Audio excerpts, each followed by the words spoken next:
नमस्कार बच्चों, क्या हालचाल, कैसे हैं आप लोग। आज का जो लेक्चर है काफी दिनों बाद होने वाला है ना। फिर भी भाई, जो मूल हम लोगों ने पढ़ रखा था मूल के चैप्टर के बारे में, ठीक है, आज जो है उसी को कंटिन्यू करेंगे। ठीक, तो आज जो हम लोग पढ़ेंगे कुछ बेसिक पॉइंट्स है ना, जो कि जरूरी हैं। ठीक है, तो भाई चलिए पढ़ते हैं कुछ पॉइंट्स, ठीक है, जो कि बहुत ही ज्यादा इंपॉर्टेंट है। ठीक है, पहला पॉइंट क्या है भाई, है ना। पहला पॉइंट ये है, ठीक है, कि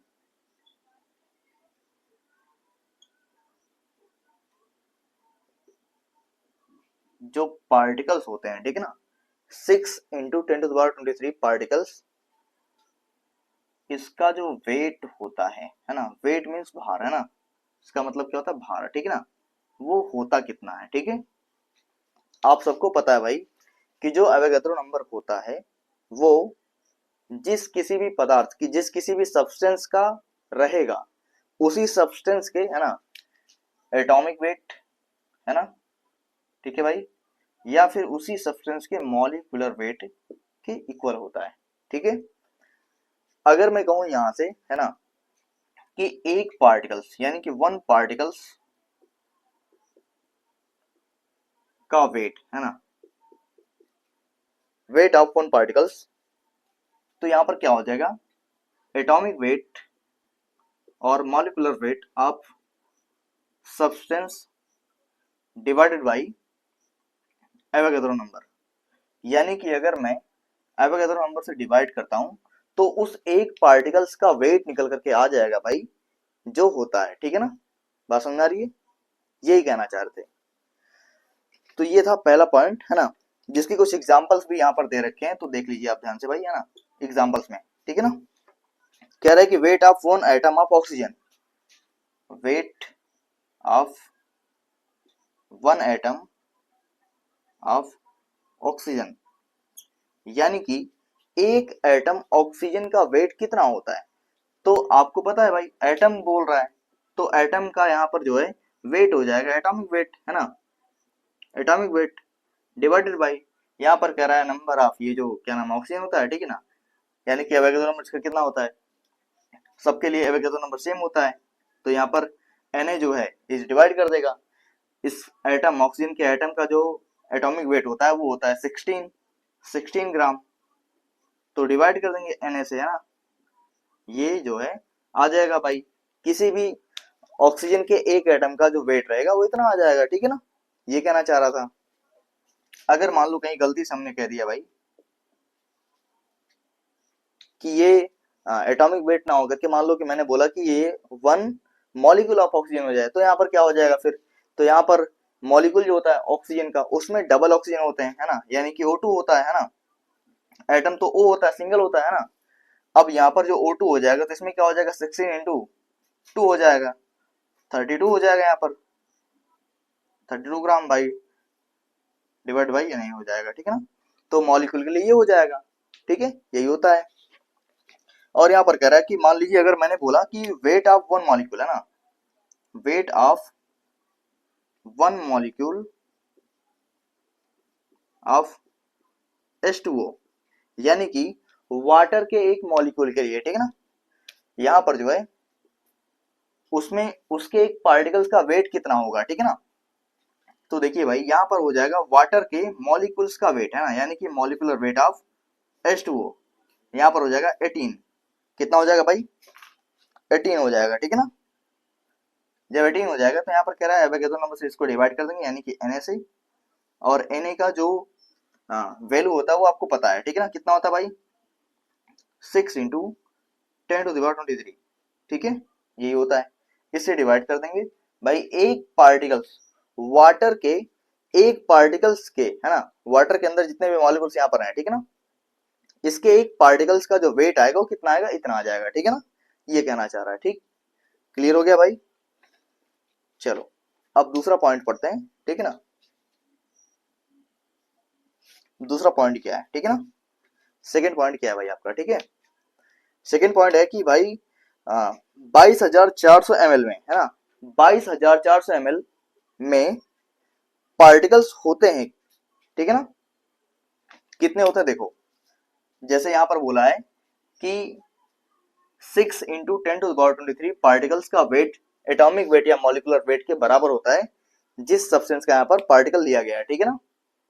वैसे ही यहां पर कह रहा है कि 22,400 ml, ठीक है, में यहां पर कह रहा है जो पार्टिकल्स होते हैं, ठीक है ना, कितने होते हैं, ठीक है, या पार्टिकल्स जो होते हैं वो होते कितने हैं ना। तो भैया यहां पर जो ml है ये पार्टिकल्स के अंदर, सॉरी क्या नाम है, इतने वॉल्यूम के अंदर यहाँ पर जो पार्टिकल्स रहेगा, दरअसल ये जानते हो क्या है, ये है 1 मोल, है ना। ठीक है, किसी सब्सटेंस का यहाँ पर बता रहा है कि मॉलिक्यूल इतना है, उसमें पार्टिकल्स कितने हैं, ठीक है ना। तो पार्टिकल्स भाई सेम ही रहेंगे, है ना, क्योंकि आपको पता है कि 1 मोल, है ना। अगर 1 मोल की बात करते हैं तो यहाँ पर जो एवोगैड्रो नंबर होता है वो 1 मोल के बराबर होता है। और आपको पता है कि Na जो बराबर होता है, इस Na की वैल्यू कितनी होती है, 6 इंटू 10⁻23 होती है, ठीक है। हालांकि रियल वैल्यू अलग होती है ना। कितनी होती है देखो, 6.2023 इंटू 10 है ना 23 होती है, ठीक है ना, यही होती है भाई। क्लियर हो गया। लेकिन हम लोग लगाते हैं किससे, इस तरीके से यहाँ पर जो है शॉर्ट में इसको करके लगाते हैं ना, ताकि क्वेश्चन जो है जल्दी से आ जाए, ठीक है ना। अब यहाँ पर कह रहा है कि ये इसमें जो पार्टिकल्स होंगे वो कितने हो जाएंगे भाई, 6 इंटू 10⁻23 हो जाएंगे। अगर इतने हो जा रहे हैं, है ना, तो फिर 1 ml के अंदर, है ना, यहाँ पर कह रहा है कि अगर मैं इसको यहां से निकालूं कि 1 ml यानी कि 1 ml के अंदर, है ना, में जो पार्टिकल्स होंगे, जो कण होंगे ना, ठीक है, वो कितने होंगे, ठीक है। तो देखते हैं, यहां पर कह रहा है कि अगर हम एवोगैड्रो नंबर यानी कि Na को डिवाइड करते हैं वॉल्यूम से, ठीक है ना, कितने वॉल्यूम से भाई, 22,400 ml से, ठीक है ना। तो यहां पर कह रहा है कि जैसे हम इसको डिवाइड करेंगे ना, ये यहां पर जो नंबर्स आएगा पार्टिकल का, ठीक है ना, जितना भी आएगा, ठीक है, दरअसल इसी नंबर को हम लोग कहते हैं लास्मिड नंबर, ठीक है ना,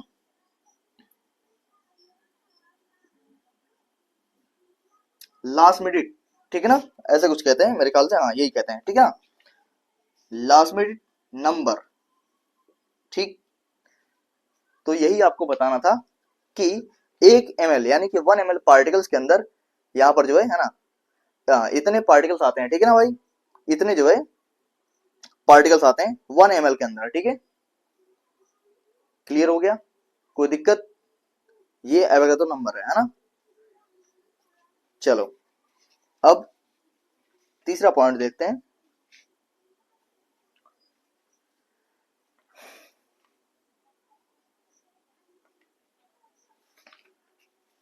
चलो यहां देख लेते हैं भाई तीसरा पॉइंट, ठीक है ना। तीसरा पॉइंट क्या कहना चाह रहा है, इसने कहा यहां पर कि वेट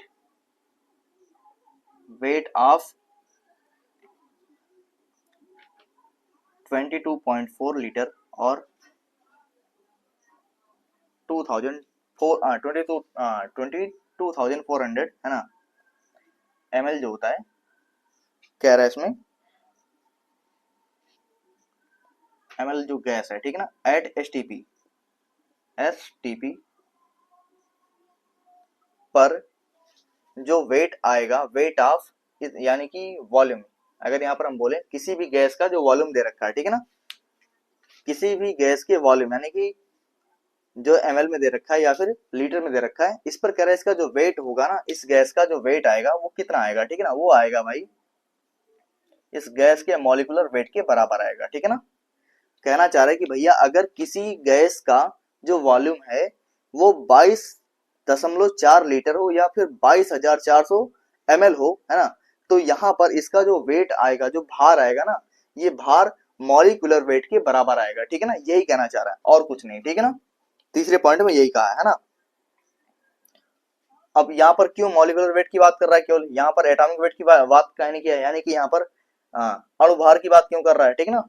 क्योंकि भैया आपको पता है जो गैस होती है ना वो क्या होती है, अधिकतर डायटॉमिक होती है, ठीक है ना, ठीक है, यानी कि द्विपरमाणुवीय होते हैं ना, या सॉरी डायटॉमिक नहीं भाई, मिस्टेक हो गया ना, यहाँ पर जो है ये मॉलिक्यूल फॉर्म में पाई जाती है, ठीक है, मॉलिक्यूल्स के फॉर्म में पाई जाती है, ठीक।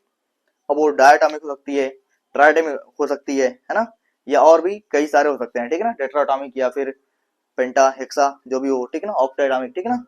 तो यहाँ पर उसके एटम्स के ऊपर डिपेंड करता है भाई कि उसका कॉम्बिनेशन कैसे रहेगा, ठीक है ना, कैसे वो मिलकर के कंबाइन करके बनता है। तो मतलब कहने का यहाँ पर क्या था कि जो गैस है वो मॉलिक्यूल फॉर्म में पाई जाती है, इस वजह से यहाँ पर इसका मॉलिक्यूलर वेट लिखा जाएगा, ठीक है ना। अधिकतर जो ऐसा होता है ना, कुछ इनर्ट गैस होती है ना, जिनका जो है मॉलिक्यूलर वेट मॉलिक्यूलर फॉर्म में नहीं होती है ना, जैसे कि हीलियम वगैरह हो गया, ठीक है ना, हीलियम, आर्गन, क्रिप्टन, है ना, ये सभी जो है एटॉमिक फॉर्म में भी पाई जाती हैं, ठीक। चलिए अब क्वेश्चन करते हैं क्या ना भाई, ठीक है।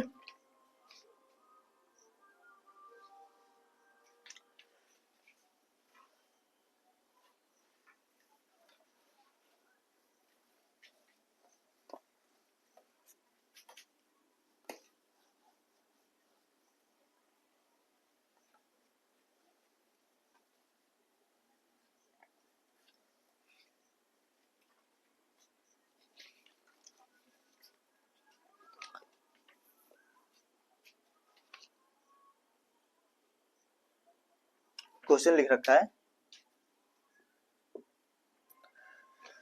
20 grams of A gas, 20 grams of A gas, यानी किसी गैस का जो वेट है ना वो 20 ग्राम दे रखा है, ठीक है ना, एस ओ, और यहाँ पर ऑक्सीजन का नंबर यहाँ पर, यानी कि इसके एटम दे नहीं रखे हैं, बस यहाँ पर एक्स की वैल्यू दे रखा है, या सॉरी एक्स दे रखा है, और यही पूछना चाह रहा है आपसे, ठीक है ना। कैसा कह रहा है SO3X ऑक्यूपाई, ऑक्यूपाइड, है ना, 5.6 litre, 5.6 litre volume at STP,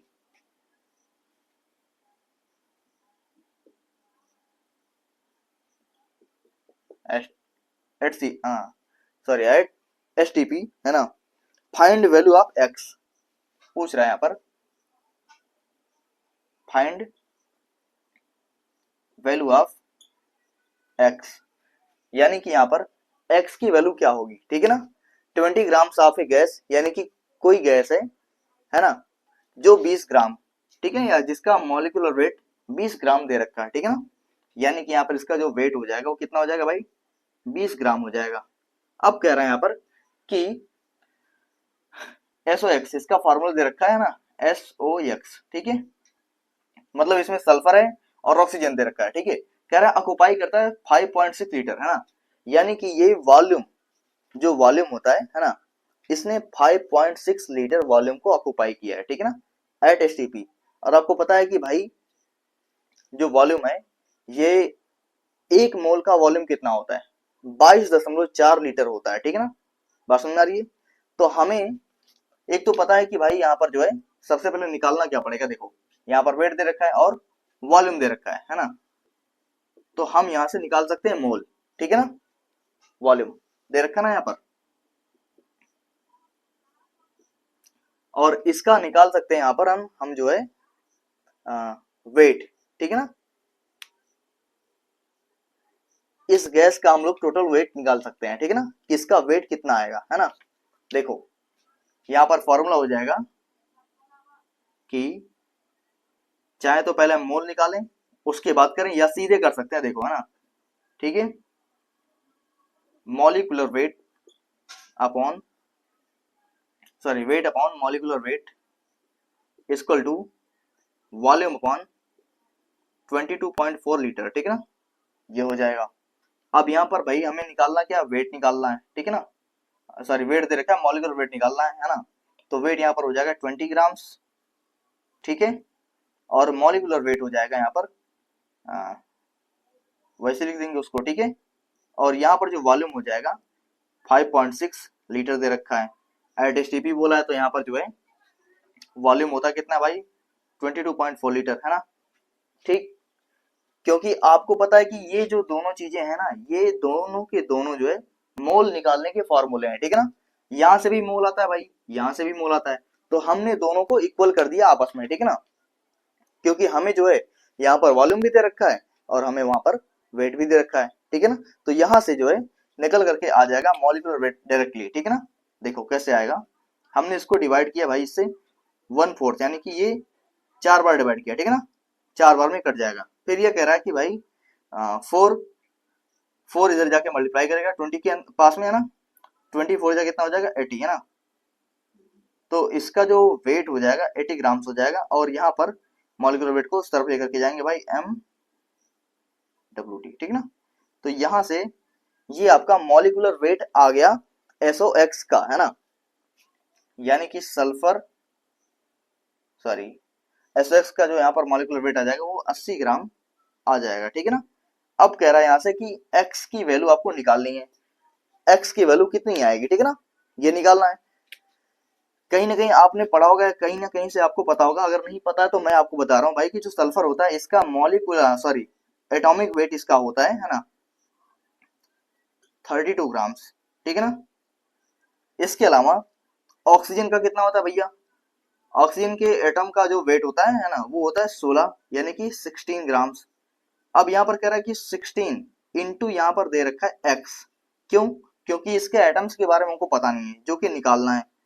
तो यहां से आ जाएगा भैया, हम देखो यहाँ पर इसका यूनिट ना लिख करके सीधे लगा रहे हैं, ठीक है, क्योंकि यूनिट लिखेंगे तो बार बार लिखना पड़ जाएगा, ठीक है। चलो देखो, है ना, यहाँ पर हो जाएगा जैसे हमने 32 को लेके जाएंगे उस तरफ और यहाँ से डिवाइड कर माइनस कर देंगे, ठीक है ना, और आ जाएगा 80 माइनस 32 करने के बाद यहाँ पर आ जाएगा 48, और 16 इंटू एक्स करके यहाँ पर देख लेते हैं भाई, 16 लेकर के जाएंगे इस तरफ और यहाँ पर कर देंगे डिवाइड, तो 16 से जब डिवाइड करेंगे 48 को यहाँ पर आ जाएगा 3, है ना। तो भैया x की जो वैल्यू आ गई वो कितनी आ गई भाई, 3।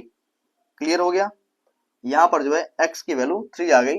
इसका मतलब ये है कि ये जो गैस थी ना, ये सल्फर ट्राइऑक्साइड थी, ठीक है ना। क्लियर हो गया भाई, ये था आपका क्वेश्चन, है ना। समझ में आ गया हो तो आगे बढ़ जाइए, ठीक है ना।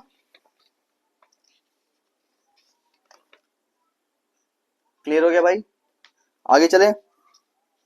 चलो अब चौथे पॉइंट की तरफ बढ़ते हैं ना। चौथा पॉइंट क्या है, ठीक है, ये जो क्वेश्चन था ये तीसरे पॉइंट पर बेस्ड, ठीक है।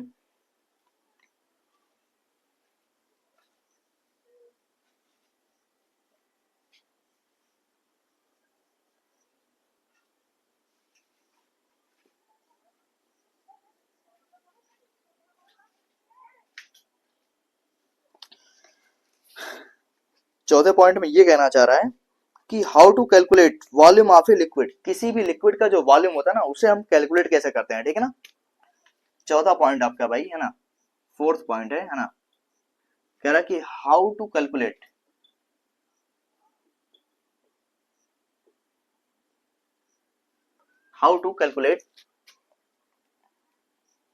वॉल्यूम ऑफ ए लिक्विड,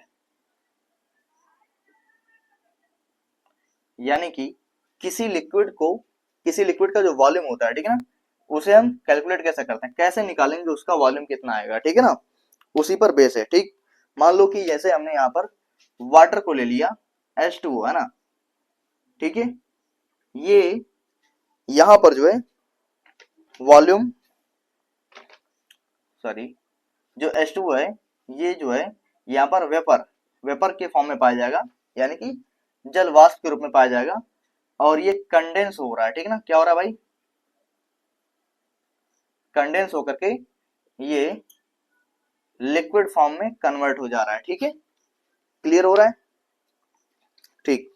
कह रहा है यहाँ पर अगर मैं इन दोनों की कंपैरिजन करूं यहाँ पर, तो बताते हैं भैया कि यहाँ पर जो मास है, ठीक है ना, इसका मास, इसका नंबर, है ना, एंड इसका मोल, ठीक है, इसके मास, इसके नंबर और इसके मोल के, ठीक है ना, आपस में क्या होते हैं भैया, इक्वल ही रहेंगे, ठीक है ना।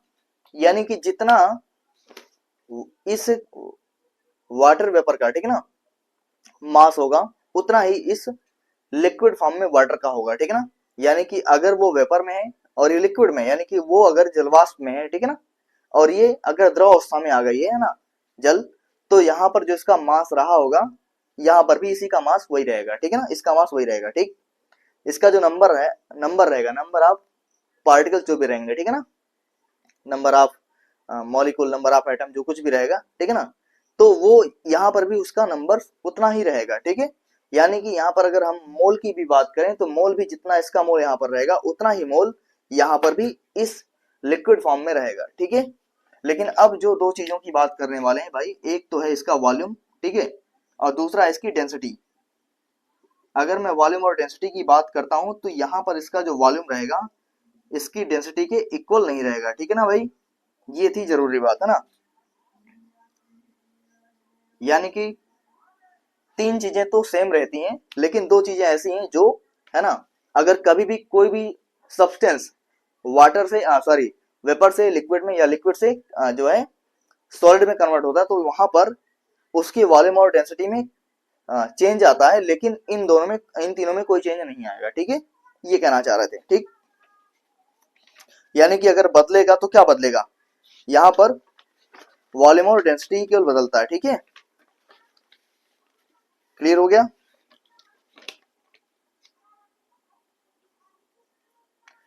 और अगर मान लीजिए अब हमें अगर किसी भी सब्सटेंस के लिक्विड का वॉल्यूम निकालना तो कैसे निकालेंगे, ठीक है ना। तो उसके लिए यहाँ पर कुछ इंपॉर्टेंट लाइन लिख रहे हैं, उसको ध्यान से देखिए, ठीक है ना। वही जो है उसमें बता रहा है कि कैसे जो है लगाना है, ठीक है ना, कैसे सॉल्व करना है, ठीक है। टू कैलकुलेट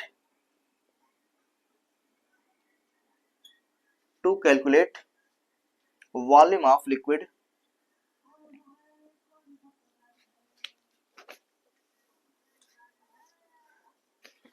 ठीक है भाई। चलो अब आपको बता रहे हैं भैया कि यहाँ पर जो है ना, कि लिक्विड का वॉल्यूम निकालेंगे कैसे, ठीक है ना। तो उसके लिए यहाँ पर जो है एक लाइन लिख रहे हैं, उसको ध्यान से देखिएगा, ठीक है ना।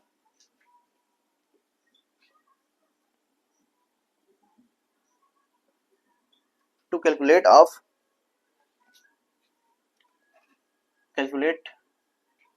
Volume of to calculate volume of liquid,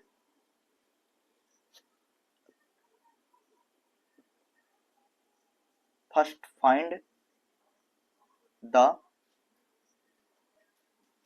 wait of liquid.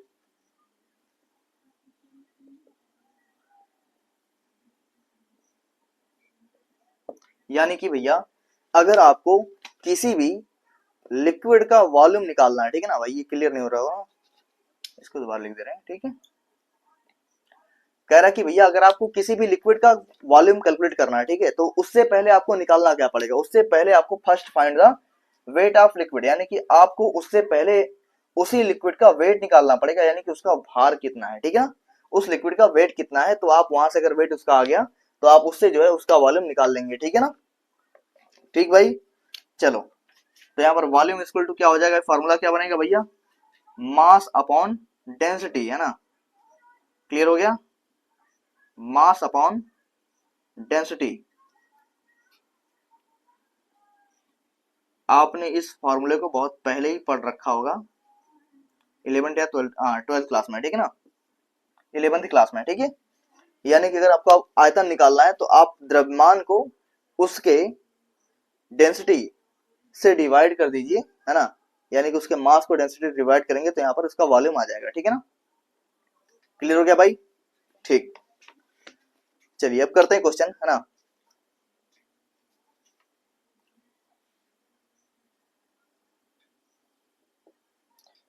कह रहा है calculate volume of 2 mole water, ध्यान से देखिएगा, ठीक है ना, calculate volume of 2 mole water, है ना। 2 मोल वाटर दे रखा है, ठीक है ना, जिसका वॉल्यूम है क्या करना है, कैलकुलेट करना है, ठीक है भाई। कह रहा है कि given density of water is 1 ग्राम पर ml, है ना, given density of water, given density of water is 1 ग्राम पर ml, है ना। इसने बोला कि भैया पानी की जो डेंसिटी है ना वो गिवन है, कितनी है भैया, 1 ग्राम यानी कि 1 ग्राम पर ml दे रखी है, ठीक है। और यहाँ पर वाट, ठीक है भाई, चलिए देखते हैं। यहाँ पर आपको दे रखा है मोल, मोल का मतलब यहाँ पर m दे रखा है, ठीक है ना, ठीक, मोल, है ना। और यहाँ पर दे रखा है आपकी डेंसिटी, इस वाटर की डेंसिटी इतनी होती ही है, ठीक है ना, यानी कितनी होती है भाई, 1 ग्राम पर ml होती ही है, ठीक है ना। हमेशा से भी कहीं पर भी जाके चेक करोगे, है ना, तो इसकी डेंसिटी इतनी ही होती है, ठीक। अब इसके अलावा कह रहा है कि भैया अगर यहाँ पर इसका 2 मोल रखा है, वाटर का दे रखा है, तो इसका वॉल्यूम कितना आएगा, ठीक है ना। यहाँ पर मोल दे रखा है, आपको पता है भैया कि वाटर का जो वेट होता है ना, इसका जो वेट होता है वो कितना होता है, 18 ग्राम्स होता है, ठीक है। बात समझ आ रही है। अगर इसका वेट 18 ग्राम होता है, इसका भार अगर 18 ग्राम होता है, तो आपको पता है भैया कि mole into molecular weight is equal to होता है भैया वेट के ना, सॉरी, हाँ वेट के होता है, ठीक है ना। यानी कि हम यहां से निकाल सकते हैं कि इसका वेट कितना आएगा, ठीक है ना, 2 मोल वाटर का वेट कितना आएगा, ठीक। यहाँ पर इसका जो मोल है वो है 2, है ना, यानी कि 2 मोल, और यहाँ पर वाटर हो जाएगा 18 ग्राम, ठीक है ना, इसका वेट, है ना, मल्टीप्लाई कर दो, आ जाएगा भैया वेट यहाँ पर आपका, है ना, 36 ग्राम, ठीक है ना। कितना हो जाएगा वेट, 36 ग्राम आ जाएगा। अगर इसका वेट इतना आ चुका है, तो अब आपको भैया यहाँ से वॉल्यूम निकालने में कोई दिक्कत नहीं आएगी। वॉल्यूम इक्वल टू क्या होता है, मास अपॉन डेंसिटी, और ये जो आपका निकल करके आया वेट, इसी को तो हम कहते हैं मास या फिर वेट, है ना, ठीक है। क्योंकि केमिस्ट्री में भैया मास और वेट दोनों एक ही होता है, ठीक है ना। फिजिक्स में अगर आप पढ़ेंगे तो वहां पर दोनों अलग हो जाएगा, है ना, लेकिन यहाँ पर मास जो आपका आया है वो 36 ग्राम आया है, ठीक। और डेंसिटी इसकी कितनी होती है वाटर की, 1 ग्राम पर ml होती है, ठीक है ना। तो ग्राम से ग्राम कैंसिल हो जाएगा, ठीक। और यहाँ पर बचेगा क्या भैया, 36 ml, ये आपका वॉल्यूम बचेगा, ठीक है ना। तो यहां से भैया आपका निकल करके आ गया कि कितना जो है यहाँ पर वॉल्यूम आएगा, ठीक। इस तरीके से वॉल्यूम को निकालते हैं, है ना। चलिए और भी क्वेश्चन करते हैं ना, सब सिंपल क्वेश्चन थे, एक आधा और है ना, कर लेते हैं भाई।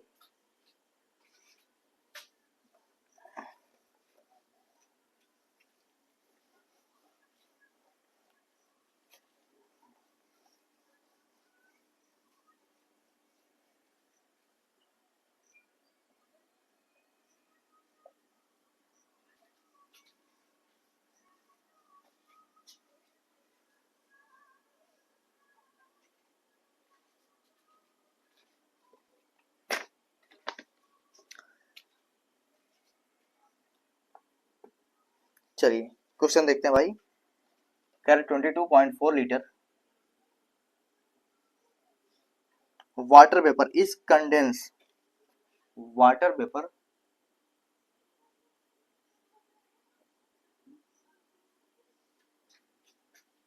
Is condensed. कंडेंस्ड का मतलब क्या होता है भैया, वो संघनित हो रहा है, ठीक है ना, condensed. Then calculate volume of liquid water, then calculate volume of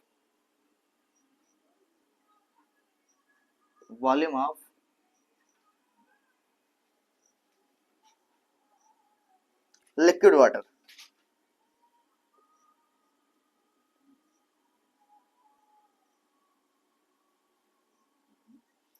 और यहाँ पर डेंसिटी आपकी दे रखी है भैया वाटर की, है ना।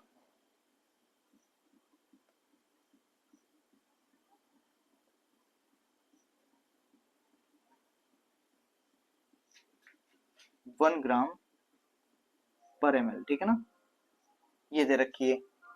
और क्वेश्चन आपसे यही कह रहा है कि 22.4 लीटर वाटर है ना, यानी कि आपको दे रखा है भैया कि 22.4 लीटर पानी, है ना, सॉरी यहाँ पर वाटर पेपर दे रखा है, ठीक है ना, ये क्या है, जल वाष्प है, ठीक है ना, यानी कि ये जल वाष्प या वाष्प भी कह सकते हैं, ठीक है ना, दे रखा है, जो कंडेंस हो रहा है, ठीक है, कंडेंस हो रहा है ना, यानी कि संघनित हो रहा है,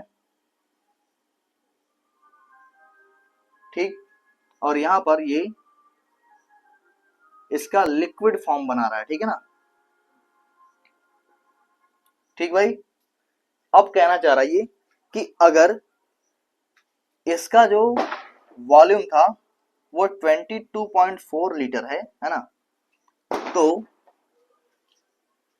कैलकुलेट कीजिए भैया वॉल्यूम ऑफ लिक्विड वाटर, यानी कि लिक्विड वाटर का जो वॉल्यूम होगा वो कितना होगा, ठीक है ना, यहाँ पर इसका जो वॉल्यूम है वो कितना आएगा, ये आपसे पूछ रहा है, ठीक। कहना चाह रहा है यहाँ पर कि भैया अगर हम यहाँ से इसका वॉल्यूम निकालने के लिए ट्राई करें तो हमें यहाँ पर दिया क्या क्या गया है, ठीक है, ध्यान से देखिए। हम यहाँ पर इसका मोल निकाल सकते हैं कि इसका मोल कितना होगा। आपको पता है अगर भाई आपका वॉल्यूम दे रखा है ना, अगर किसी भी गैस का वॉल्यूम दे रखा होता है तो हम ये जो है मोल निकालने के लिए 22.4 लीटर से डिवाइड करके उसका मोल निकाल सकते हैं, या फिर हाँ 22,400 ml से, ठीक है ना। तो यहाँ पर जो है इसका वॉल्यूम अपॉन, क्योंकि मोल निकालने का जो फॉर्मूला होता है यही होता है, ठीक है ना, मोल इक्वल टू क्या होता है भैया, वॉल्यूम अपॉन 22.4 लीटर, ठीक है ना, या 22.4 लीटर, ठीक है ना, ये दे रखा है। और यहाँ पर कह रहा है कि अगर वॉल्यूम इसका भी दे रखा है 22.4 लीटर, है ना, ठीक, तो हम इसको भैया डिवाइड कर सकते हैं 22.4 लीटर से, और यहाँ पर इसका मोल आ जाएगा निकल, कितना आएगा भैया, 1 मोल, है ना, इसका जो मोल आ गया 1 मोल आ गया, ठीक है ना।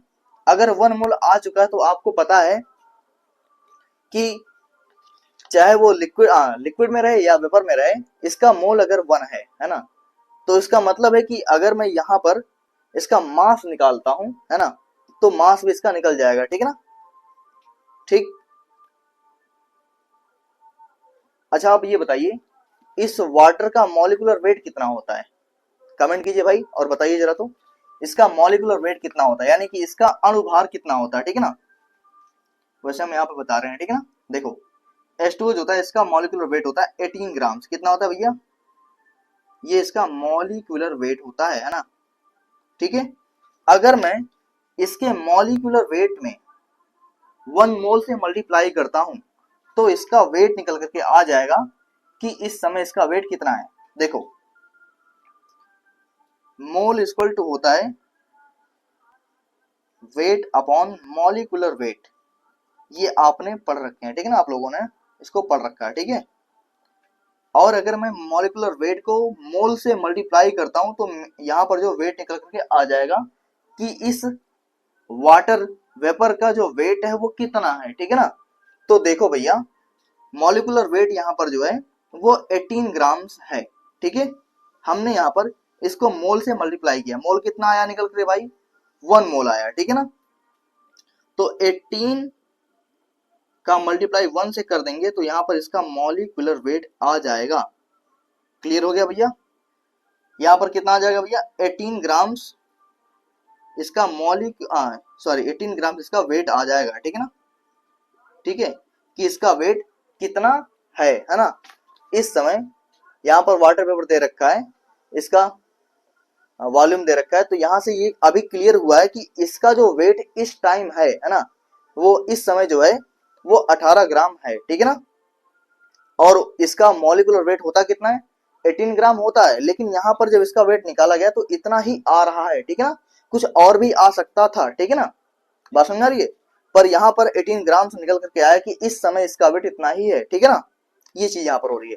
अब आपको पता है कि भैया मोल हो या वेट हो, है ना, ठीक है ना, यानी कि भार हो या द्रव्यमान हो, क्या नाम इसका, मोल हो या फिर इसकी नंबर हो, है ना, तो इन तीनों में कोई चेंज नहीं आता। लेकिन अगर वॉल्यूम की बात करें तो वॉल्यूम में चेंज आता है ना। तो यहाँ पर इसका जो वेट है वो कितना है, 18 ग्राम से, ठीक है ना, यानी कि इसके मास में कोई चेंज नहीं आएगा, ठीक है। अगर इसका मास 18 ग्राम से यहाँ पर है तो इस वाटर का भी यहाँ पर जो मास रहेगा वो 18 ग्राम से ही तो होगा भाई, है ना, यानी कि इसका भी वेट तो इतना ही होगा ना। अगर इसका वेट भी इतना ही है तो क्या हम इसका वॉल्यूम निकाल सकते हैं? जी हाँ बिल्कुल, है ना, इसका वॉल्यूम निकाल सकते हैं। आपको पता है कि वॉल्यूम इक्वल टू होता क्या है, ठीक है ना, लिक्विड की डेंसिटी कितनी होती है, वाटर लिक्विड की डेंसिटी कितनी होती है, यानी कि पानी जो होता है ना या लिक्विड वाटर है ना, उसका डेंसिटी कितना होता है, 1 होता है। तो वॉल्यूम इक्वल टू होता है मास अपॉन डेंसिटी। मास यहाँ पर कितना होता है भैया, 18 ग्राम्स।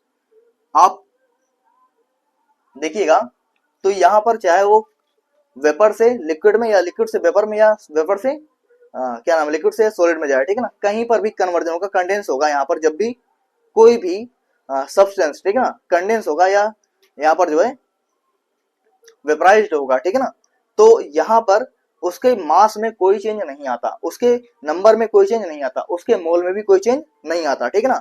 तो इसका जो मास रहेगा वहां पर जो हमने निकाला है उसका मास 18 ग्राम आया है, तो इसका भी वेट 18 ग्राम ही होगा, ठीक है ना। और इस वजह से हमने यहाँ पर वॉल्यूम से डिवाइड, वॉल्यूम जो है निकालने के लिए यहाँ पर जो है मास को डिवाइड किया है 1 ग्राम पर ml की डेंसिटी से, ठीक है ना, जो कि यहाँ पर दे रखा है और ये वाटर का ही होता है, ठीक है ना। हमने डिवाइड किया, यहाँ पर ग्राम से ग्राम कैंसिल हो गया और यहाँ पर आ गया भैया 18 ml। ये जो 18 ml आया है ये वाटर का, यहाँ पर क्या है, लिक्विड वाटर का क्या है, वॉल्यूम दे रखा है, ठीक है ना, सॉरी दे नहीं रखा, हमने निकाला गया है, ठीक है ना। तो ये जो आंसर है इस क्वेश्चन का यही है, ठीक है ना। लिक्विड वाटर का जो वॉल्यूम होगा वो 18 ml ही आएगा, ठीक है ना, 18 ml ही आएगा, ठीक है ना। क्लियर हो गया भाई? चलिए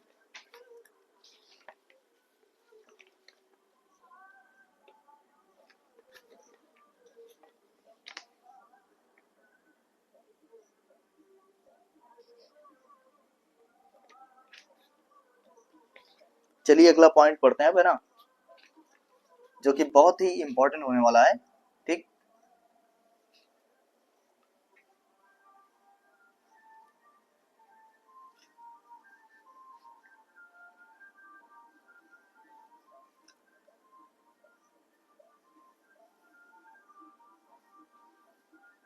चलो भाई पढ़ते हैं अगला पॉइंट, है ना। अगला पॉइंट है भाई, है ना,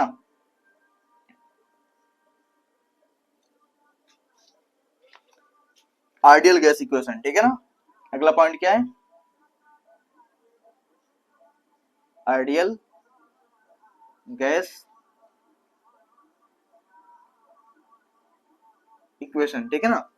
ये भैया अगला पॉइंट दे रखा है, आइडियल गैस इक्वेशन, ठीक, जिसके बारे में पढ़ने वाले हैं। अब ये आइडियल गैस इक्वेशन का फॉर्मूला क्या होता है भाई, सबसे पहले उसी को देखो, है ना, क्योंकि ज्यादा जरूरी हमको ये है कि भैया न्यूमेरिकल सॉल्व कैसे होंगे, ठीक है ना। तो पीवी इक्वल टू होता है एनआरटी, एनआरटी, है ना, ठीक, ध्यान से देखिएगा, पीवी इक्वल टू होता क्या भैया, एनआरटी, है ना। ये भैया आइडियल गैस इक्वेशन दे रखी है, ठीक। इसी के बारे में थोड़ा सा जान लेते हैं कि भैया ये इक्वेशन है, इसमें कौन सी चीज क्या क्या है, ठीक है ना। तो देखो आपको यहाँ पर दिख रहा है जो P है ना, ये दरअसल P है क्या, P क्या है भैया, P का मतलब यहाँ पर प्रेशर, ठीक है, कुछ कुछ तो आपको पता ही होगा, ठीक है ना, प्रेशर, ठीक। यहाँ पर V क्या है, V क्या है भैया, वॉल्यूम, ठीक है, volume of gas, pressure of gas, ठीक है ना। इसके अलावा यहाँ पर कह रहा है भैया N, N क्या है, number of mole, number of mole दे रखा है। R, R क्या है, R को बताते हैं बाद में, ठीक है ना। T, T क्या है भैया, टेम्परेचर, टेम्परेचर ऑफ गैस। और यहां पर जो R है वो क्या है भैया, गैस कांस्टेंट है, ठीक। और ये जो है यूनिवर्सल होता है, ठीक है ना, यानी कि हर जगह पर आर की जो वैल्यू होगी ना वो फिक्स रहेगी, कभी भी चेंज नहीं होगी, ठीक है ना। क्लियर हो गया भाई। प्रेशर की यूनिट यहाँ पर होती क्या है, एटीएम होती है, एटमॉस्फेरिक प्रेशर, ठीक है ना। आप लोगों ने एटीएम के बारे में सुना होगा, ठीक है, 1 एटीएम 2 एटीएम, ठीक है। ये वॉल्यूम यहाँ पर क्या होता है भैया, लीटर में होता है, LIT लीटर में होता है। नंबर ऑफ मोल इसमें किस में होता है भैया, मोल, मोल। मोल की यूनिट क्या होती है भैया, मोल की यूनिट तो मोल ही होती है ना, ठीक। टेम्परेचर, टेम्परेचर ऑफ गैस, ठीक है ना, इसकी जो यूनिट होती है वो होती है केल्विन, ठीक, जिसे हम के से रिप्रेजेंट करते हैं, ठीक है ना, कैपिटल के मेरे ख्याल से होता है, ठीक है ना, ठीक भाई। अब देखो आर जो होता है, आर जो गैस कांस्टेंट है, इसकी यूनिट क्या आती है, ठीक है ना, इसकी यूनिट यहां से निकाल लेते हैं कि आती क्या है, ठीक। देखो भैया आर यहां पर दे रखा है ना, तो यूनिट निकालने के लिए हम करेंगे क्या, एन और टी को लेके जाओ उधर डिवाइड कर दो, आर की यूनिट निकल के आ जाएगी, ठीक है ना। यानी कि प्रेशर के लिए क्या होता है भैया, एटीएम होता है, ठीक है ना। यानी कि यहीं पर देख लो है ना, इसकी यूनिट जो आएगी है ना,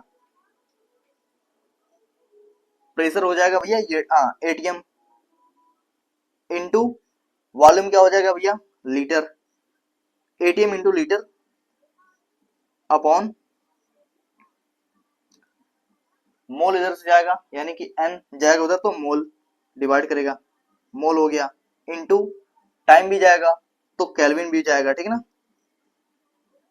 अगर ये सब चीजें यहाँ पर हो रही हैं तो अब देखो भाई कि अगर हम मोल और केल्विन को लेके जाते हैं ऊपर है ना, तो क्या होता है, ठीक है ना। अगर हम मोल और केल्विन को ऊपर लेके जाएंगे तो ATM into litre into mole inverse into kelvin inverse, ठीक है ना। तो ये टोटल जो आपका आ रहा है भैया, ये आर का यूनिट हो जाएगा, ठीक है ना। यूनिवर्सल गैस कांस्टेंट की यूनिट जो हो जाएगी वो एटीएम है ना, into litre into mole inverse into kelvin inverse हो जाएगा, ठीक है। ये आर की यूनिट होती है, ठीक है ना। अब बात यहां पर करें भैया, तो जो आर है ना ये बहुत ही खतरनाक चीज है, ठीक है ना। ये क्या है, बहुत ही खतरनाक चीज है ना। और इसकी जो यूनिट होती है वो दो टाइप की होती है, ठीक है ना, या इसकी दो दो यूनिट होती है ना, पर जिसमें से हम लोगों को पढ़ना एक ही है ना, ठीक है। एक यूनिट यहाँ पर होती है ना, या कह सकते हैं भैया इसकी दो दो यूनिट के साथ में इसकी दो दो वैल्यू भी होती है, ठीक है ना, ठीक। एक होती है ना 0.821, सॉरी 0.0821 होती है, ठीक है ना। और एक होती है 8.314 मेरे ख्याल से होती है, ठीक है ना, हाँ 314 है ना, ये होती है। अब यहाँ पर ध्यान से सुनना, ठीक है ना, ये जो इसकी वैल्यू दी गई है ना, कब कौन सी रखनी है इस यूनिट में, ठीक है ना। अब यहाँ पर डिपेंड करता है, ठीक, प्रेशर पर, वॉल्यूम पर है ना, इन सब पर डिपेंड करता है कि भैया यहाँ पर जो है ना, कौन सी वैल्यू कब रखेंगे। अगर मैं यहाँ पर बोलूं प्रेशर, अगर यहाँ पर प्रेशर एटीएम में रहेगा और वॉल्यूम जो रहेगा वो लीटर में रहेगा, ठीक है ना, तो हम लोग जो है आर की इस वैल्यू को है ना, यानी कि 0.0821 को जो है इस्तेमाल करेंगे, ठीक है ना, यानी कि इस वैल्यू को पुट करेंगे, ठीक है ना, ठीक। अगर मान लो यहाँ पर प्रेशर जो होता है ना वो एटीएम में ना होकर के है ना न्यूटन पर मीटर स्क्वायर में दे रखा है, और वॉल्यूम को दे रखा है यहाँ पर है ना मीटर क्यूब में, तो हम लोग जो है आर की इस वाली वैल्यू को रखेंगे, ठीक है ना, यानी कि इसका इस्तेमाल करेंगे, ठीक है, 8.314। अब ये कहना चाह रहा है कि जो ये सेकंड वाली यूनिट है, देखो हम लोग यहाँ पर जो यूनिट निकाले ना, ATM into litre into mole inverse into kelvin inverse, ठीक है ना, ये जो यूनिट यहाँ पर निकल करके आई है ये इसके ऊपर वाले की आई, यानी कि इस वाले की यूनिट आई है, ठीक है ना। कब हम इस वैल्यू को जब रखेंगे तो इसके साथ में ये वाली यूनिट रखी जाएगी, ठीक है ना। लेकिन अगर हम इस वाले वैल्यू को रखेंगे तो इसके साथ में कौन सी यूनिट रखी जाएगी वो भी देख लो, ठीक है ना। देखो ध्यान से, यहाँ पर कह रहा है भैया जूल, ठीक, joule mole inverse into kelvin inverse, ठीक है ना, ये रखी जाएगी। ठीक, तो ये दो यूनिट होती है और ये दो इसकी वैल्यू होती है ना, जिनको रखना पड़ता है। ठीक, और इसमें से जो सबसे ज्यादा इंपॉर्टेंट है वो ऊपर वाली है। ठीक है, हम हमेशा जो है इसी का इस्तेमाल करेंगे। ठीक, यानी कि आपको जो जब भी कभी इस चीज का इस्तेमाल कर मतलब इसको पढ़ाया जाएगा, है ना, आर की वैल्यू कहीं पर भी जब भी आपको रखनी पड़ेगी तो मेरे ख्याल से, है ना, अक्सर, ठीक है, आपको 0.0821 वाली वैल्यू को रखनी पड़ेगी। ठीक है ना, आपको प्रेशर हमेशा एटीएम में देगा और वॉल्यूम हमेशा लीटर में देगा। ठीक है ना, हमेशा मुझे लगता है। ठीक है ना, एक आध दो केस ऐसे होंगे जहां पर जो है ना, ये जूल इंटू मोल यूनिट्स करके ये जो दे रखा है ना, इस यूनिट में आपको इसकी वैल्यू पुट करनी पड़ेगी। ठीक, मेरे ख्याल से, है ना, एक आध दो में। ठीक है ना, नहीं तो अक्सर जो है वही वाली। ठीक, चलो भाई, है ना, अब क्वेश्चन करते हैं। ठीक, क्वेश्चन क्या है, इससे पहले कुछ और जान लेते हैं ना। जैसे कि अगर मैं यहाँ पर बोलूं पी ब्यूरॉन एनआरटी होता है, तो अगर यहाँ पर मोल निकालने की बात करता हूँ, ठीक है ना, मोल के लिए फॉर्मूला क्या हो जाएगा भाई, पी वी इक्वल टू, है ना, n equal to p v upon r t हो जाएगा। और ये कहना चाह रहा है कि ये जो फॉर्मूला आपके लिए सामने आ रहा है ना, ये फॉर्मूला जो होता है ना, ये केवल और केवल, है ना, एप्लीकेबल है गैस के लिए। ठीक है ना, ओनली फॉर गैस। ठीक, यानी कि जितनी भी गैसेज हैं उनके लिए आप यहां से मोल को तो निकाल सकते हैं। ठीक है ना, लेकिन अगर वो लिक्विड में या सॉलिड में तो आप यहां से इसका मोल निकाल नहीं पाएंगे। ठीक है ना, क्लियर हो गया भाई।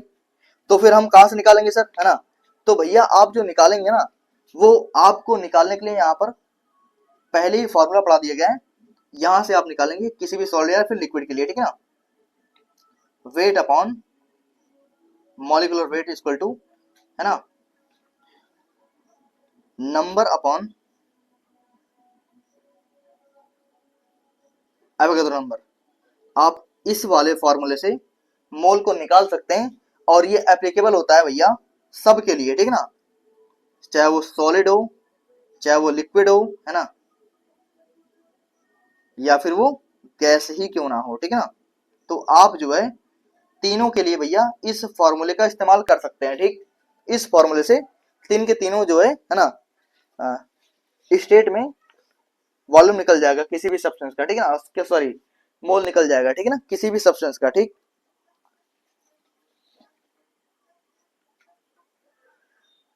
गर्मी बहुत है।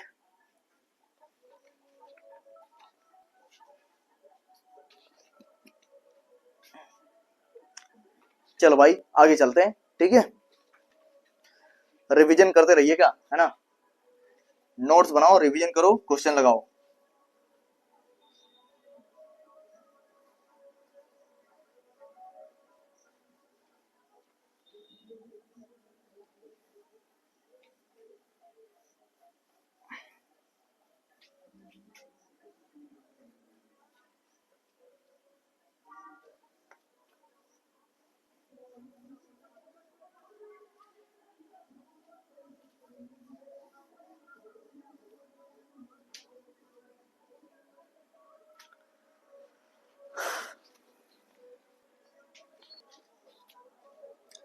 चलिए भाई,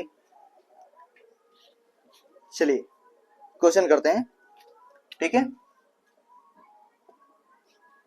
hydrogen gas present in 1 litre, hydrogen gas, hydrogen gas present 1 litre content,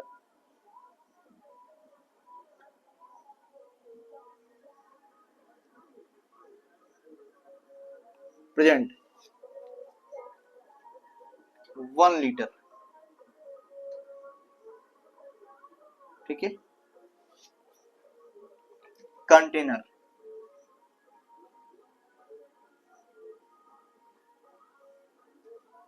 यानी कि 1 लीटर कंटेनर के अंदर जो हाइड्रोजन गैस होती है ना, वो प्रेजेंट है। ठीक है ना, कह रहा है कि at 3 ATM, at 3 ATM pressure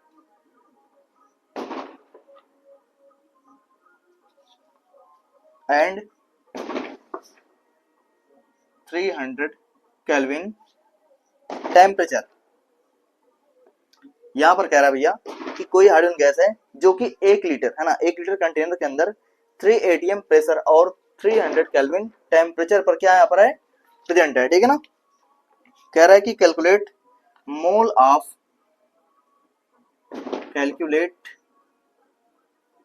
of hydrogen gas in container, यानी कि आपको कंटेनर के अंदर है ना, कंटेनर के अंदर आपको हाइड्रोजन गैस के मोल को कैलकुलेट करना है, यानी कि कितना H2O का मोल वहां पर प्रेजेंट है, ठीक है, उसी को आपको कैलकुलेट करना, निकालना है, ठीक है ना। तो PV इक्वल टू होता क्या भैया, nRT, आपको पता है यहाँ पर n क्या होता है, नंबर ऑफ मोल, यही निकालना है आपको।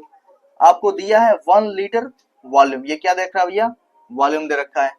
यहाँ पर ये क्या दे रखा है, टेम्परेचर दे रखा है, यानी कि T दे रखा है ना, ठीक है। ये क्या दे रखा है, प्रेशर यानी कि P दे रखा है। आपको PV और T दे रखा है, और यहाँ पर आपको पता है कि R की वैल्यू भी कुछ ना कुछ होती है ना। ये लीटर में देखो वॉल्यूम दे रखा है यहाँ पर, ठीक है ना, और यहाँ पर प्रेशर ATM में दे रखा है। आपको पता है कि अगर वॉल्यूम लीटर में और प्रेशर ATM में दिया हो तो आप किस वैल्यू को, R की किस वैल्यू को यहाँ पर रखोगे, ठीक है ना। तो यहाँ पर जो है हम लोग R की वैल्यू रखेंगे 0.0821, ठीक है ना, इस वैल्यू को यहाँ पर रखेंगे, ठीक। तो देखो भाई PV यहाँ पर दे रखा है, N इक्वल टू हो जाएगा PV अपॉन RT, और P यहाँ पर कितना दे रखा है, 3 ATM इंटू वॉल्यूम जितना दे रखा है 1 लीटर, ठीक है ना, और यहाँ पर R की वैल्यू हो जाएगी 0.0821 इंटू वॉल्यूम, टेम्परेचर कितना दे रखा है भैया, 300 केल्विन दे रखा है, ठीक है ना। अब डिवाइड कीजिए भैया, है ना, 3 से 3 डिवाइड हो जाएगा, यहाँ पर कितना हो जाएगा 100, है ना, ठीक है। अब अगर हम मल्टीप्लाई करते हैं यहाँ पर 0.821 को, तो वहां पर आ जाएगा 1/8.21 आ जाएगा मेरे ख्याल से, ठीक है ना, हाँ यही आएगा, ठीक है ना, यही आ जाएगा। और इसको अगर हम डिवाइड करते हैं,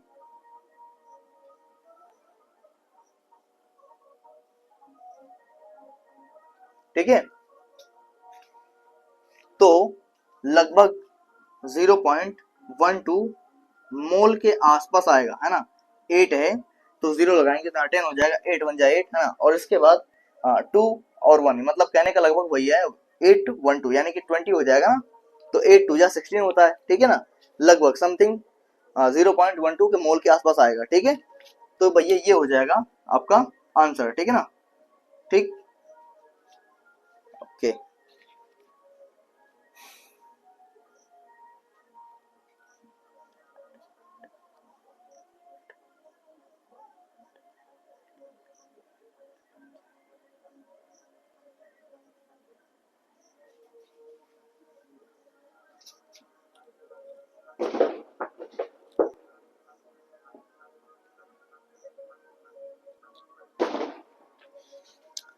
एक छोटा सा पॉइंट देख लीजिए भाई, है ना, जैसे अगर यहाँ पर मान लीजिए PV इक्वल टू nRT होता है, और अगर मान लीजिए कहीं पर ये जो इक्वेशन दी रखी है, और अब कई क्वेश्चन ऐसे भी होते हैं ना जिसमें डेंसिटी वगैरह दे रखा होता है, तो वहां से जो है हम इस इक्वेशन को लगा नहीं सकते, ठीक है ना, इस इक्वेशन को लगा नहीं पाएंगे, तो हम करते क्या है, ठीक है ना। उसके लिए भैया देखो, आपको पता है कि यहाँ पर जो n है ना, n जो होता है ये वेट अपॉन मॉलिक्यूलर वेट के बराबर होता है ना। तो अगर हम यहाँ से, अच्छा ये होता है मॉलिक्यूलर वेट को आप क्या भी कह सकते हो, मास कह सकते हो ना, कोई दिक्कत नहीं है, ठीक है ना। अब देखो अगर मैं यहाँ पर P को वैसे ही रहने दो, और यहाँ पर मॉलिक्यूलर वेट, यानी कि मॉलिक्यूलर वेट को हम मास भी कह सकते हैं, यानी कि m भी कह सकते हैं, ठीक है ना। अगर मैं m को v की जगह पर लेके जाऊं, आपको पता है कि आपने पढ़ा है वॉल्यूम इक्वल टू होता क्या है, मास अपॉन डेंसिटी होता है, ठीक है ना, आपने इस चीज को पढ़ रखा है, ठीक है ना। तो देखो मैं यहाँ पर जो है ना वॉल्यूम को इसकी जगह पर लेकर के आऊंगा, P इक्वल टू, है ना, यानी कि P इक्वल टू यहाँ ऊपर हो जाएगा wait upon molecular weight into RT हो जाएगा, ठीक है ना। अब यहाँ पर जो M है ना, इस m को यहाँ लेके जाएंगे और वॉल्यूम को लेकर के आएंगे नीचे इसकी जगह पर, ठीक है ना। तो आपको भी पता है कि पी एम इक्वल टू हो जाएगा यहाँ पर वेट अपॉन वॉल्यूम, ठीक है, और इंटू आर टी, है ना। आपको पता है वेट अपॉन वॉल्यूम क्या होता है, वेट अपॉन वॉल्यूम को कहते क्या है, ठीक है ना। वेट अपॉन वॉल्यूम, अगर यहाँ पर मास अपॉन वॉल्यूम हो जाए तो ये डेंसिटी के बराबर हो जाएगा। डेंसिटी इक्वल होता क्या भैया, मास अपॉन वॉल्यूम होता है, ये चीज होता है, ठीक है ना। यहीं से देख लो, डेंसिटी जाएगी यहाँ पर, वॉल्यूम आ जाएगा यहाँ पर, तो ये मास अपॉन वॉल्यूम के इक्वल टू हो जाएगा डेंसिटी के, ठीक है ना। तो यहाँ से निकल जाएगी डेंसिटी, ठीक। अब यहाँ पर पीएम इक्वल टू हो जाएगा, पीएम इक्वल टू हो जाएगा भैया वेट अपॉन वॉल्यूम दे रखा है, तो यहाँ से डेंसिटी आ जाएगी डी आर टी। तो इस जगह से एक दूसरी क्वेश्चन आ जाती है जिसको हम कहते हैं पीएम बराबर डी आर टी। अगर मान लीजिए आपको डेंसिटी दे रखी है और मास दे रखा है तो आप इस वाले इक्वेशन को लगाएंगे, ठीक है ना, ठीक, जो भैया इसी पीवी बराबर एनआरटी वाले इक्वेशन से आई हुई है, ठीक है ना। क्लियर हो गया। चलिए ठीक है भैया, है ना। अब पढ़ते हैं अगली लेक्चर में, ठीक है। इसके आगे कुछ और पॉइंट्स बचे हुए हैं, 2-3 पॉइंट्स हैं ना, जिनको पढ़ना बहुत जरूरी है ना, ठीक। इतना समझ लीजिए भैया, जो मोल चैप्टर ना ये बहुत ही इंपॉर्टेंट है, ठीक है ना। इस मोल की वजह से आपके 2-3 चैप्टर, है ना, जैसे कि वॉल्यूमेट्रिक हो गया, ठीक है ना, ये और भी कई सारे हैं जो इसी की वजह से सॉल्व होने वाले हैं, ठीक है ना। मोल में जितने भी फॉर्मूले आपको पढ़ाए जा रहे हैं, सारे के सारे जितने भी मोल में पढ़ाए जा रहे हैं, ठीक है ना, ये आगे चल के आने वाले चैप्टर के अंदर जो है यूज होंगे, ठीक है ना। केवल मोल में नहीं, मोल जो है समझ लीजिए पूरी फिजिकल केमिस्ट्री का बेस है ना। अगर आप इसको पढ़ते हैं तो भैया आपको पूरे के पूरे 15 क्वेश्चन के अंदर, है ना, कहीं पर भी आप सोल्यूशन पढ़ो, आप वॉल्यूमेट्रिक पढ़ो, ठीक है ना, स्टिचियोमेट्री पढ़ो, ठीक है ना, किसी चीज को भी आप पढ़ेंगे तो आपको मोल तो पढ़ करके ही जाना पड़ेगा, ठीक है ना। इसलिए आप मोल को पढ़ के जरूर जाएं और पूरा का पूरा मोल पढ़ें। बिना इसके पढ़े आपके एक भी क्वेश्चन सॉल्व नहीं होंगे, ठीक है ना। फिजिकल केमिस्ट्री की मैं बता रहा हूँ ना, ठीक। इसलिए बहुत जरूरी है भाई कि आप फिजिकल केमिस्ट्री का जो है ये जो क्या नाम बेसिक चैप्टर है मोल, इसको आप पढ़ो, है ना। क्योंकि नीट या आईआईटी अगर आपको उसमें केमिस्ट्री के लिए जितने भी चीजें हैं ना, जितने भी क्वेश्चन दिए जाएंगे या जितने भी क्वेश्चन एग्जाम में आएंगे, अगर आपको सॉल्व करने हैं तो भाई आपको मोल तो पढ़ना ही पड़ेगा, ठीक है ना। बात समझ आ रही है। इसलिए जरूर से जरूर आप मोल के चैप्टर को पढ़ो और ऐसे पढ़ो कि भाई आपके 15 के 15 जैसे 13, 14, 15 जो भी आएंगे, ठीक है ना, उसमें से मतलब एक आधी क्वेश्चन ऐसा हो या फिर मतलब जितने भी हो सके, ठीक है ना, टोटल क्वेश्चन आपके सॉल्व हो जाए, इस तरीके से पढ़ाई करनी है, ठीक है ना। बात समझ आ रही है। और उसका यही तरीका कि आप नोट्स बनाओ, नोट्स को रिवीजन करो, इसका रिवीजन करो, ठीक है ना। और आप जो क्वेश्चन होते हैं ना एग्जाम्पलर या क्वेश्चन, ठीक है ना, उनको सॉल्व करो, ठीक। या प्रीवियस ईयर क्वेश्चन जो होते हैं उनको भी सॉल्व करो। तो उससे क्या होता है भाई कि आपकी जो मतलब आपके अंदर का जो डर रहेगा ना वो दूर हो जाएगा, ठीक है ना। उससे आपको लगेगा कि नहीं मेरे से क्वेश्चन सॉल्व होता है ना, और मैं कर सकता हूँ, ठीक है ना। जैसे भी रहेगा आप आगे करिए, ठीक है ना, इस तरीके से करते रहिए, है ना। चलिए आज के लिए भाई इतना ही, फिर मिलते हैं अगले लेक्चर में, ठीक है ना।